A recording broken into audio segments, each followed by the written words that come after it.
ಹಿರಿಯ ಪ್ರಾಥಮಿಕ ಶಾಲೆ ಚಿತ್ರದುರ್ಗದಲ್ಲಿ ಸಿಲಿಂಡರ್ ಬ್ಲಾಸ್ಟ್. ಏನಾಗಿರಬೇಕು ಶಾಲೆಯ ಪರಿಸ್ಥಿತಿ?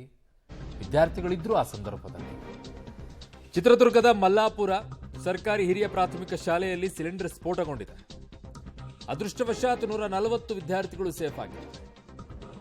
ಶಾಲಾ ಕೊಠಡಿಗಳಲ್ಲೇ ಇರುವಂತಹ ಅಡುಗೆ ಮನೆ ಬೆಂಕಿ ನಂದಿಸಿದ್ದಾರೆ ಸ್ಥಳೀಯರು, ಅಗ್ನಿಶಾಮಕ ದಳದವರು. ಅಡುಗೆ ಕೋಣೆಯಲ್ಲಿ ಸಿಲಿಂಡರ್ ಲೀಕ್ ಆಗಿ ಈ ಸ್ಫೋಟಗೊಂಡಿದೆ. ಸ್ಫೋಟ ಆಗ್ತಾ ಇದ್ದಂತೆ ಶಾಲೆ ಕೋಣೆಗಳಿಂದ ವಿದ್ಯಾರ್ಥಿಗಳು ಓಡಿ ಬಂದಿದ್ದಾರೆ. ನೋಡಿ, ಬಹಳ ಡೇಂಜರಸ್ ಇವೆಲ್ಲವೂ ಕೂಡ. ಬಿಸಿ ಊಟವನ್ನು ಮಾಡಿದ್ದೀರಾ, ಕರೆಕ್ಟು, ಎಲ್ಲವೂ ಓಕೆ. ಅಲ್ಲಿ ಪರಿಸ್ಥಿತಿ ಏನಾಗಿದೆ ಅಂತಂದರೆ ಶಾಲೆಗಳಲ್ಲಿ ನೋಡಿ ಹೆಂಗೆ ಓಡಾಡ್ತಾರೆ ತಿಕ್ಕಾಪಾಲಾಗಿ. ಹೆಚ್ಚು ಕಡಿಮೆ ಆಗ್ಬಿಟ್ಟು ಇನ್ನೇನಾದರೂ ಆಗಿದ್ದರೆ ಏನೋ ಅನಾಹುತ ಆಗಿ ಏನಾಗ್ಬಿಟ್ಟಿದೆ ಅಂತಂದರೆ ಕೊಠಡಿಗಳು ಸಪ್ರೇಟ್ ಅಂತೇಳಿ ಅದಕ್ಕೆ ಮಾಡಿರಲ್ಲ. ನೀವು ಬಿಸಿ ಊಟ ಏನೋ ಮಾಡಿಬಿಟ್ಟಿದ್ದೀರಾ, ಅಡುಗೆ ಮಾಡೋಕ್ಕೆಲ್ಲ ಇಟ್ಟಿದ್ದೀರಾ. ಇರುವಂಥ ಕೊಠಡಿಗಳನ್ನೇ ಖಾಲಿ ಮಾಡ್ಕೊಂಡ್ಬಿಟ್ಟು ಅದರಲ್ಲೇ ಮಾಡ್ತಾರೆ. ಅದು ಗೋಡೆಗೆ ಒಂದಕ್ಕೆ ಸ್ವಲ್ಪ ದೂರದಲ್ಲಿ ಒಂದು ಬಿಲ್ಡಿಂಗಲ್ಲಿ ಯಾರೋ ಒಂದು ಕಟ್ಟಡ ಕಟ್ಟಿಸ್ಕೊಡ್ರಪ್ಪ, ಯಾರಾದರೂ 10x10 ಕಟ್ಟಿಸ್ರೋ ಸಾಕು ಅದಕ್ಕೆ ಅಡುಗೆ ಮಾಡೋಕ್ಕೆ. ಅಷ್ಟು ಕಟ್ಸಕ್ಕೆ ನಮ್ಮ ಹತ್ರ ಸರ್ಕಾರಕ್ಕೆ ಯೋಗ್ಯತೆ ಇಲ್ವಾ ಅಥವಾ ಶಿಕ್ಷಣ ಇಲಾಖೆಗೆ ಇಲ್ವಾ? ಒಂದು 10x10 ಕೊಠಡಿಗಳಿಗೆ ಅಂಟ್ಕೊಳ್ಳಾರ್ದೇ ಸ್ವಲ್ಪ ದೂರದಲ್ಲಿ. ಸರ್ಕಾರಿ ಶಾಲೆಗಳಿಗೆಲ್ಲ ದೊಡ್ಡ ದೊಡ್ಡ ಗ್ರೌಂಡ್ಗಳಿದ್ದಾವೆ. ಪ್ರೈವೇಟ್ಗಳ ರೀತಿಯಲ್ಲಿ, ಅಪಾರ್ಟ್ಮೆಂಟ್ಗಳ ರೀತಿಯಲ್ಲಿ ಅವರೇನು ಶಾಲೆಗಳನ್ನು ಕಟ್ಟಿಲ್ಲ. ಗ್ರೌಂಡಿನ ಆ ಕಡೆಗೆ ಒಂದು 10x10 ಕಟ್ಟಿಸ್ಕೊಡಿ, ಏನು ದೊಡ್ಡ ಖರ್ಚಾಗಲ್ಲ ಅದಕ್ಕೆ. 10 ಲಕ್ಷ ರೂಪಾಯಿ ಮುಗಿದೋಗುತ್ತೆ. ಅಷ್ಟು ಇಲ್ವಾ ದುಡ್ಡು ಸರ್ಕಾರದ ಬಳಿ?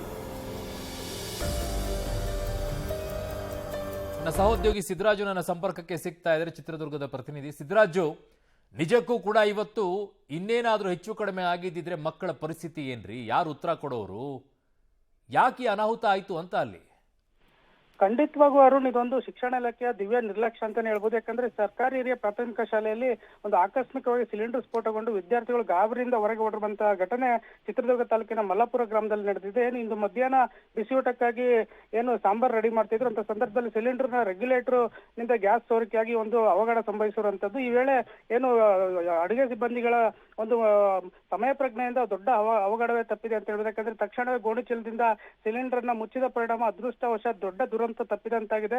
ಯಾಕಂದ್ರೆ ಅಡುಗೆ ಕೋಣೆ ಮತ್ತು ಶಾಲಾ ಕೊಠಡಿ ಎರಡೂ ಕೂಡ ಅಕ್ಕಪಕ್ಕದಲ್ಲಿ ಇದ್ದ ಪರಿಣಾಮ ಈ ಒಂದು ದುರಂತ ಸಂಭವಿಸಿದ ಪರಿಣಾಮ ವಿದ್ಯಾರ್ಥಿಗಳು ಕೂಡ ತೀವ್ರ ಗಾಬರಿಯಾಗಿ ಹೊರಗೆ ಓಡುತ್ತಿದ್ದಾರೆ. ಈ ಸಂದರ್ಭದಲ್ಲಿ 140 ಜನ ವಿದ್ಯಾರ್ಥಿಗಳು ಶಾಲೆಯಲ್ಲಿ ಅಭ್ಯಾಸ ಮಾಡ್ತಿದ್ರು. ಇಂಥ ಸಂದರ್ಭದಲ್ಲಿ ಒಂದು ಸ್ಫೋಟಗೊಂಡ ಪರಿಣಾಮ ಒಂದು ಶಬ್ದಕ್ಕೆ ಬೆಚ್ಚಿ ಬಿದ್ದಂತ ವಿದ್ಯಾರ್ಥಿಗಳು ಶಾಲೆಯಿಂದ ಹೊರಗೆ ಓಡಿ ಬಂದಿದ್ದಾರೆ. ಆಗ ಏನು ಆ ವಿದ್ಯಾರ್ಥಿಗಳು ಓಡಿ ಬರುವಂತ ದೃಶ್ಯ ಸಿಸಿಟಿವಿಯಲ್ಲಿ ಸೆರೆಯಾಗಿದೆ.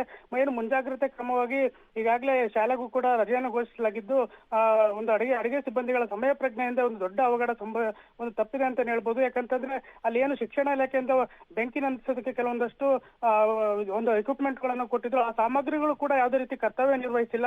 ಆದ್ರೆ ಏನು ಅಡುಗೆ ಸಿಬ್ಬಂದಿಗಳ ಒಂದು ಸಮಯ ಪ್ರಜ್ಞೆಯಿಂದ ಗೋಣಿ ಚೀಲದಿಂದ ಒಂದು ಬೆಂಕಿ ನಂದಿಸುವ ಕಾರ್ಯ ಯಶಸ್ವಿಯಾಗಿದೆ. ಈಗಾಗಲೇ ಸ್ಥಳಕ್ಕೆ BO ನಾಗಭೂಷಣ್ ಕೂಡ ಭೇಟಿ ನೀಡಿದ್ದಾರೆ.